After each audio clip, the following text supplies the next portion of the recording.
দুনিয়ার টেনশন এবং পরকালের টেনশন সব দূর হয়ে যাবে যদি কেউ বেশি বেশি দরুদ পাঠ করে। এটা হাদিস থেকে বললাম। আর গুনাহ, আমলনামায় যে গুনাহগুলো আছে এগুলো মিটে যাবে যদি কেউ বেশি বেশি দরুদ পাঠ করে। একজন সাহাবী রাসূল সাল্লাল্লাহু আলাইহি ওয়াসাল্লামকে বলেছিলেন, ইয়া রাসূলুল্লাহ, আমি আমার দোয়ার মধ্যে কতটুকু দরুদ পড়ব? আমি কি 4 ভাগের 1 ভাগ দরুদ পড়ব? নবীজি বলেছেন সাল্লাল্লাহু আলাইহি ওয়াসাল্লাম, তুমি পড়তে পারো, চাইলে আরো বাড়াতে পারো, বাড়ালে তোমার জন্য উত্তম। ইয়া রাসূলুল্লাহ, আমি কি তাহলে 3 ভাগের 1 ভাগ দরুদ পড়ব আর 2 ভাগ দোয়া করব? নবীজি বললেন, করতে পারো, বাড়ালে তোমার জন্য উত্তম। ইয়া রাসূলুল্লাহ, আমি কি তাহলে অর্ধেক দরুদ পড়ব আর অর্ধেক দোয়া করব? নবীজি বলছেন, বাড়ালে উত্তম, চাইলে করতে পারো। ইয়া রাসূলুল্লাহ, আমি কি তাহলে সারা আমার পুরো দোয়াটাই শুধু দরুদই পড়বো আপনার উপরে? তখন নবী সাল্লাল্লাহু আলাইহি ওয়াসাল্লাম বললেন, যদি তুমি এটা করতে পারো তাহলে তোমার কোনো গুনাহও থাকবে না, কোনো দুশ্চিন্তাও থাকবে না। তো যদি দেখেন যে দরুদ পড়তে পড়তে পড়তে দোয়ার সময় চলে গেছে, এতে আবার মানে মন খুঁতখুত করার কিছু নাই, বরং আপনি সবচেয়ে বেশি লাভবান হয়েছে। আরেকটা আমল আছে যে আমলটা করতে থাকলে দোয়াগুলো এর মধ্যে চলে আসে এবং আপনি দোয়া করে যেটা হাসিল করবেন ওই আমল দিয়ে তার চেয়ে বেশি হাসিল করে ফেলবেন ইনশাআল্লাহ। সেটা হচ্ছে কোরআন তেলাওয়াত করা। কোরআন তেলাওয়াত করা, এই কয়েকটা আমল কালকে খুব খাস করে খেয়াল রাখতে হবে ইনশাআল্লাহ। জুমার রাতের তো ফজিলত আমরা জানি, বললাম প্রথমে। রাত যেহেতু হয়ে গেছে, আজকে কিয়ামুল লাইল না করে কেউ ঘুমাবো না ইনশাআল্লাহ। আর দ্বিতীয় কথা হচ্ছে কালকে জুমার প্রিপারেশন ভালো করে নিব। প্রিপারেশন কয়েকটা বললাম। সকাল সকাল মসজিদে আসতে হবে। জুমার খতিব আরবি খুতবা শুরু করবেন, তারপরে ঢুকবেন না, বয়ান শুরু হওয়ার আগেই মসজিদে আসতে হবে ইনশাআল্লাহ। মানুষের সমস্যা থাকতে পারে, ওজর থাকতে পারে, এটা আলাদা বিষয়।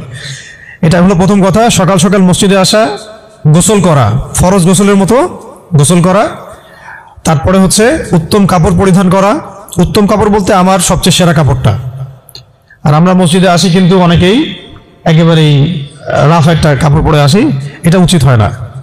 হাদিসে জিবরিল মিশকাত শরীফে আছে, ওখানে দেখবেন জিবরাইল আলাইহিস সালাম মানুষের রূপ ধরে নবী সাল্লাল্লাহু আলাইহি ওয়াসাল্লামের কাছে এসেছিলেন। তার বর্ণনা দিচ্ছেন সাহাবী ওমর রাদিয়াল্লাহু আনহু, তার কাপড়টা ছিল ধবধবে সাদা, কাপড়টা ছিল ধবধবে সাদা এবং চুল কুচকুচে কালো। লা ইউরা আলাইহি আসরুস সাফার, তাকে দেখে মুসাফিরও মনে হচ্ছে না, মানে পরিপাটি হয়ে তিনি মসজিদে এসেছেন। কে? জিবরাইল আলাইহিস সালাম। শিক্ষা দিয়েছেন আমাদেরকে যে মসজিদে আসলে পরিপাটি হয়ে আসলে খুযু যিনাতাকুম ইনদা কুল্লি মসজিদ। প্রত্যেকবার যখন তোমরা মসজিদে আসবে তখন সুন্দর করে আসো, সুন্দর কাপড় পরে আসো। তাহলে সকাল সকাল মসজিদে আসা, হিসাব করেন কয়টা বলতেছে। 1, সকাল সকাল মসজিদে আসা, ফরজ গোসলের মতো গোসল করা। 3, কি বললাম, আতর খুশবু ব্যবহার করা, উত্তম কাপড় পরিধান করা। 4টা। 5টা হচ্ছে ইমামের কাছাকাছি বসা, ইমামের কাছাকাছি বসার চেষ্টা করা। 6, খুতবা মনোযোগের সাথে শ্রবণ করা। খুতবা দুটোই, বয়ানটাও এবং আরবিটা দুটোই খুতবার অংশ। যেহেতু আমাদের দেশের মানুষ মানে আরবিটা বুঝবে না, এই কারণে বাংলায় বয়ান করা হয়, কিন্তু খুতবা কিন্তু আরবিতেই, খুতবা কিন্তু আরবিতেই দিতে হয়। অনেকে আবার বলেন যে মাতৃভাষাই খুতবা, এটা নিয়ে একটা ইখতিলাফ সৃষ্টি করে দেয়। এখন বলেন তো দেখি, সারা বিশ্বের মধ্যে কোন ভাষাটা সবচেয়ে বেশি বুঝে মানুষ? ইংরেজি। ঠিক বলছেন। কোন ভাষা সবচেয়ে বেশি বুঝে? এখন কি হজের খুতবাটা ইংরেজিতে দেওয়া লাগবে?